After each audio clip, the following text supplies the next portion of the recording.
নারায়ণ গোস্বামী অভিযোগ করলো বরানগরে বিজেপি প্রার্থী সজল ঘোষ তিনি বলছেন টেকনিক্যাল কারণে কিছুক্ষণের জন্য সিসি ক্যামেরা বন্ধ থাকতে পারে। শুনুন। 15 বছর ধরে যে অভিযোগগুলো আমরা করতাম সেই অভিযোগগুলো আজকে তৃণমূল করছে। আর কেন এমনটা ওদের সাথে বারবার হয় বলুন তো? ওদের মুখ্যমন্ত্রীর ভোট গণনা যখন হয় তখন লোডশেডিং হয়ে যায়। ওদের যখন ভোট এই সিসিটিভি দেখতে থাকে, হ্যাঁ, তখন হঠাৎ করে সিসিটিভি বন্ধ হয়ে যায়। এগুলো কেনই বা হয়? সত্যি এখানে কোনো টেকনিক্যাল প্রবলেম হতে পারে। ওরা সেই সময় পারমিশন নিয়ে স্ট্রং রুমের সামনে পৌঁছতে পারতো, আবেদন করতে পারতো। গ্যালারি শো করে এইসব ভাষণবাজি করার তো কোনো দরকার ছিল না। আসলে ওদের পরাজয় নিশ্চিত।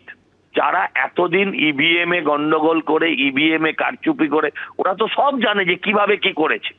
তাই ওরা সেই জায়গাগুলো নিয়ে ভাবছে যে এবার যদি বিজেপি ধরে ফেলে। 93% ভোট দিয়েছে।